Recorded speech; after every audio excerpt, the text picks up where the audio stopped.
Hello students. In last lecture we seen that what is remote sensing and some contents of that remote sensing, including that why we use remote sensing, history of remote sensing, then process of remote sensing, then basic of GIS and application of remote sensing. Today we will see remote sensing in India. India launches 86 Indian satellite at 6 October 2016। हमें सबको ही पता है कि India ने 2016 को बहुत सारे satellite launch किए थे। अब क्वेश्चन ये अरेजेस होता है कि सैटेलाइट लॉन्च क्यों किए। बहुत सारे डोमेन में सैटेलाइट का यूज़ होता है, तो कैसे होता है, जैसे कि हम इंटरनेट यूज़ करते हैं, जैसे हम स्टडी के लिए यूज़ करते हैं, जैसे हम एग्रीकल्चर के लिए यूज़ करते हैं। तो ये सब यूज़ कर मीन्स ये जो क्या बोलते हैं उसको हम रिसर्च करते हैं। तो ये रिसर्च के लिए सैटेलाइट एक खुद से एक बड़ा रोल प्ले करता है, जिसके हेल्प से हम अपने रिसर्च को आगे बढ़ा सकते हैं, कुछ डेवलपमेंट करते हैं। उसी पर्पस के लिए इंडिया ने कुछ सैटेलाइट लॉन्च किए थे। और ये कौन लॉन्च करता है इंडिया में? इसरो। हमने इसरो का नाम ही सुना होगा, इंडियन स्पेस रिसर्च ऑर्गेनाइजेशन। अब 19 अप्रैल 1975 को फर्स्ट आर्यभट्ट नाम का सैटेलाइट लॉन्च हुआ था, जो कि क्या एक बेसिक ऑपरेशन के लिए सैटेलाइट सिस्टम वो लॉन्च हुई थी। उसके बाद भास्करा 7 जून 1979 को भास्करा लॉन्च हुआ था।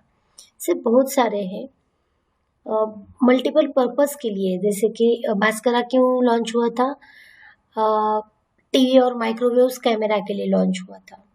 सम आईआईटी स्टूडेंट हैं, उन्होंने आई थिंक दैट कानपुर के कुछ स्टूडेंट थे, उन्होंने जुगनू नाम का एक सैटेलाइट लॉन्च किया था, प्राइवेट सैटेलाइट। अभी कमिंग इसरो एक पिक्सल नाम का एक सैटेलाइट लॉन्च करने वाला है। Hyperion means multi spectral hyper spectral satellite वो भी लॉन्च किए हैं। हम देखेंगे मल्टी स्पेक्ट्रल क्या है, हाइपर स्पेक्ट्रल क्या है। सिर्फ अभी इस कंटेंट्स में हम क्या देखने वाले हैं कि इंडिया में रिमोट सेंसिंग कौन लॉन्च करता है और कौन से सैटेलाइट है जो कि लॉन्च हुए हैं। जैसे कि रोहिणी है, जस्ट नाम याद रखिए, रोहिणी है, देन कार्टोसैट है, इनसैट है। ये कुछ डेट्स है और कुछ उसके रिमार्क्स है। मैंने आपको ये सब फाइल शेयर की है ग्रुप पे, एक बार आप डिटेल्स वो लिख दीजिए।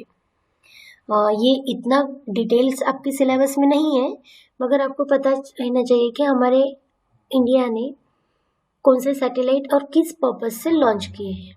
एजुसैट है, जो कि हमारे एजुकेशन में इम्पोर्टेंट है। कुछ जैसे कि हाइपेरियन है, हाइपेरियन हमें क्यों यूज़ होता है? एग्रीकल्चर एनालिसिस के लिए होता है, लैंड यूज़ लैंड कवर के लिए यूज़ होता है।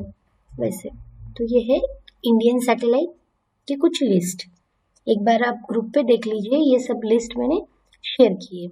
Okay, next we will cover remote sensing process.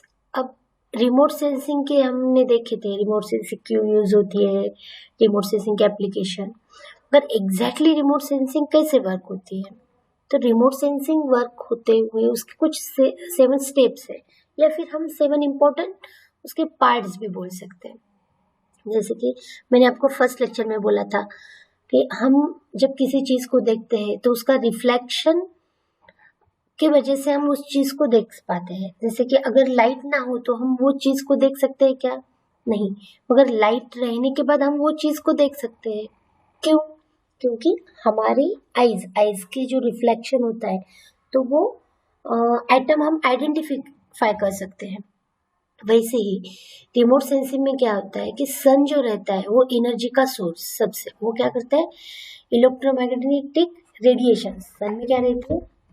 Electromagnetic radiations. वो भी क्या रहते हैं हम देखने वाले ही है EMR में, मगर अभी जस्ट इतना ही याद रखिए कि जो सन में जो न्यूक्लियर फ्यूजन होता है उसकी वजह से कुछ रेडिएशंस जो रहते हैं वो बाहर आते हैं, और वो रेडिएशन से उसमें क्या इलेक्ट्रिक और मैग्नेटिक रेज रहते हैं। तो वो रेडिएशन की वजह से हम वो रेडिएशन की वजह से जो कुछ पास होता है वो अर्थ पे आता है, उसके वजह से हम देख सकते हैं। सेकंड है रेडिएशन है एटमॉस्फेयर। अभी सन से हर एक चीज, यानी हर एक चीज नहीं बोल सकते हम, रेज बोल सकते हैं। रेज जो पास होते हैं वो सभी रेज क्या अर्थ तक आते हैं क्या? नहीं, कुछ आते हैं और कुछ वहीं पे स्टॉप हो जाते हैं। जैसे कि कुछ अल्ट्रावायलेट रेज है जो ओजोन लेयर में ही वहीं तक रहते हैं, उसके नीचे नहीं आते हैं। तो रेडिएशन एटमॉस्फेयर में क्या होता है कि ये जो रिफ्लेक्शन होता है, यहाँ देखिए ये बी, यहाँ पे भी बी और यहाँ पे बी, मीन्स रिफ्लेक्शन कमिंग आ रहा है और रिफ्लेक्शन जा रहा है। तो ये कंसेप्ट हम बी में रेडिएशन एंड एटमॉस्फेयर में कंसिडर करेंगे। जैसे कि यहाँ देखिए, as a energy travels from its source to target it will come into contact with the interact with atmosphere it passes through.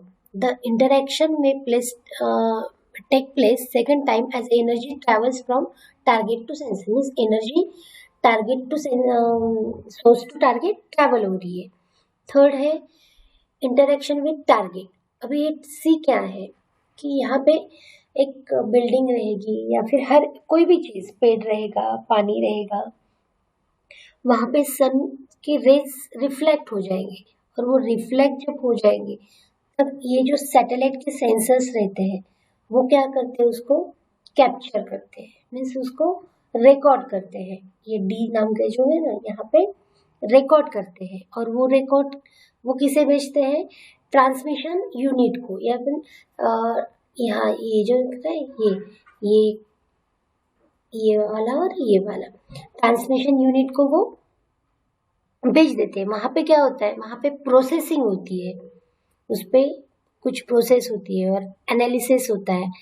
फिर एफ प्रोसेस में क्या आता है, उसकी प्रोसेस, इंटरप्रिटेशन, एनालिसिस, फिर उसके बाद लास्ट को जी यानी उसके एप्लीकेशन पे जाता है। मीन्स ए टू जी तक के ये जो प्रोसेस है ये सब रिमोट सेंसिंग की प्रोसेस है। क्या देखा हमने? Energy source, radiation, atmosphere, interaction with target, recording energy with sensor, transmission, interpretation and application. Okay, transmission. अभी नेक्स्ट हम देखेंगे इलेक्ट्रोमैग्नेटिक रेडिएशन। मैंने अभी कहा था आपको कि सन से जो अर्थ तक वेव्स आते हैं उसमें क्या होता है, इलेक्ट्रिक और मैग्नेटिक रेज रहते हैं, वेव्स रहते हैं उसके कुछ। जैसे ये रेड में दिख रहे हैं आपको, ये रेड में क्या है दिख रहा है आपको, ये इलेक्ट्रिक रेड है, इलेक्ट्रिक वेव्स बोल सकते हैं हम उसको, और ये मैग्नेटिक वेव्स है। जो नेमी दिखा रहा है ना, electromagnetic, electric plus magnetic waves रहते हैं। तो ये परपेंडिकुलर रहते हैं और एक दूसरे को परपेंडिकुलर रहते हैं। जैसे कि हमने पढ़ा है फिजिक्स में, जो वेव्स रहते हैं, ये वेव्स, ये दोनों की जो पिक का जो डिस्टेंस होता है वो किस में क्या कैलकुलेट होता है, लैम्बडा में होता है। तो ये जो रेज आती है, कौन से रेज आती है, कॉस्मिक रेज आती है, गैमा रेज आती है, एक्स रेज आती है, अल्ट्रावायलेट रेज रहती है, विजिबल रेज रहती है। अब हम देखेंगे ये, जैसे ये gamma, X rays, ultraviolet, thermal, ये इंफ्रारेड में आ जाती है, माइक्रोवेव, रेडियो वेव्स, ये सब वेव्स रहते हैं। अभी हम हर एक वेव्स को देख सकते हैं क्या? नहीं, हम हर एक वेव्स को नहीं देख सकते हैं। जैसे कि गामा, एक्स रे, इसको नहीं देख सकते हैं।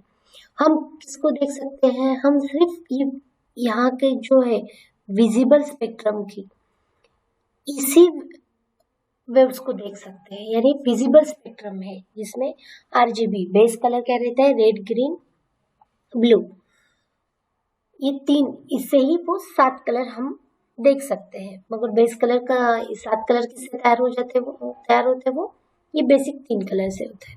वो भी हम क्लियर करेंगे। फर्स्ट हम देखेंगे इलेक्ट्रोमैग्नेटिक स्पेक्ट्रम। अभी इलेक्ट्रोमैग्नेटिक स्पेक्ट्रम की हम डेफिनेशन कैसे कर सकते हैं कि the electromagnetic spectrum is a arrangement of electromagnetic radiation according to wavelength. Means उसके वेवलेंथ के हिसाब से उसकी एक अरेंजमेंट की वाली है।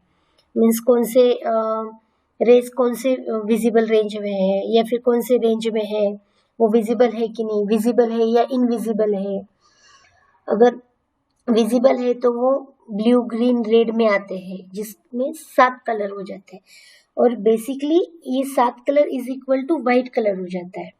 जब सन से हम देखते हैं तब हमें व्हाइट रेज दिखती है, मगर उसके बाद विजिबल रेंज में आके वो जो कलर्स रहते हैं 3 कलर से वो 7 कलर्स जाते हैं। और ये जो वेव लेंथ रहती है इसकी फ्रीक्वेंसी क्या है, जैसे कि वेवलेंथ बढ़ जाती है तो फ्रीक्वेंसी कम हो जाती है, फ्रीक्वेंसी कम हो जाती है तो वेवलेंथ बढ़ जाती है। सिंपल इलेक्ट्रोमैग्नेटिक स्पेक्ट्रम क्या है कि इलेक्ट्रोमैग्नेटिक रेडिएशन की एक अरेंजमेंट है, जिसमें क्या रहते हैं नियर अबाउट 7 to 8 रेज जैसे cosmic rays, gamma rays, X rays, ultraviolet rays, thermal, microwave, radio here हम देखेंगे। ये है इलेक्ट्रोमैग्नेटिक स्पेक्ट्रम, ये इसकी रेंज है, दिख रही है आपको। ये गैमा रेज, ये एक्स रेज, ये अल्ट्रावायलेट रेज, ये थर्मल रेज, ओके। जैसे कि माइक्रोवेव्स, ये जो रेज रहती है माइक्रोवेव्स, हम घर में भी माइक्रोवेव यूज करते हैं, उसमें कौन सी वेव्स यूज की जाती है, माइक्रोवेव्स, ओके। देन इसकी रेंज क्या होती है, जैसे कि विजिबल रेंज है, ये अब छोटा सा आपको दिख रहा है ये विजिबल रेंज का।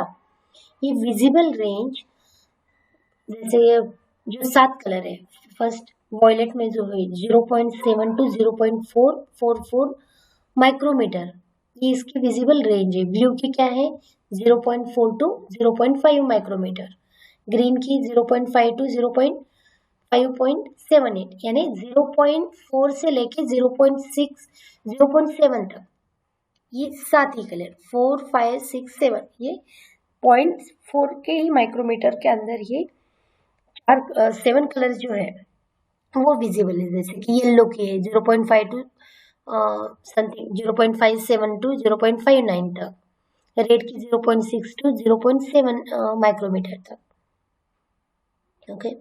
ये इलेक्ट्रोमैग्नेटिक स्पेक्ट्रम, और उसके हमने क्या देखे थे, रेंज देखी। जैसे कि एक अल्ट्रावायलेट रेज की क्या रहती है 0.3 to 0.4 अल्ट्रावायलेट रेज की रहती है। उसके बाद विजिबल रेंज की 0.4 to 0.7 माइक्रोमीटर, इंफ्रारेड की 0.7 to 0.7 to 1.0 माइक्रोमीटर, माइक्रोवेव की 0.3 to 3.0 तक, ये कुछ उसकी रेंजेस है। अभी इसमें हमने इलेक्ट्रोमैग्नेटिक रेडिएशन में हमने क्या देखा कि इलेक्ट्रोमैग्नेटिक रेडिएशन क्या है, इलेक्ट्रोमैग्नेटिक स्पेक्ट्रम क्या है। इलेक्ट्रोमैग्नेटिक स्पेक्ट्रम क्या है कि वो उसकी अरेंजमेंट, किसकी अरेंजमेंट, इलेक्ट्रोमैग्नेटिक रेडिएशन की वेवलेंथ के हिसाब से उसकी अरेंजमेंट जो है उसे हम इलेक्ट्रोमैग्नेटिक स्पेक्ट्रम कहते हैं। इलेक्ट्रोमैग्नेटिक रेडिएशन क्या है, जो सन से हमें जो एनर्जी या फिर कौन से भी जो एनर्जी मिलती है उसमें इलेक्ट्रिक प्लस मैग्नेटिक वेव्स रहते हैं, तो वो वेव्स एक दूसरे को परपेंडिकुलर होते हैं, ओके। देन उसमें क्या देखा था हमने, कितने देखे थे, gamma rays, X rays, ultraviolet rays, visible, then near infrareds, thermal infrareds, microwaves और रेडियो वेव्स। उसके बाद उसकी रेंज देखी थी, विजिबल रेंज। देन हर एक वेव्स की हमने ये भी देखी थी रेंज, जैसे कि अल्ट्रावायलेट की 0.3 से 0.4 तक और माइक्रोवेव्स की 0.3 to 3.0 तक। अभी नेक्स्ट लेक्चर में हम देखेंगे एक्टिव सेंसर क्या है और पैसिव सेंसर क्या है। Okay, thank you.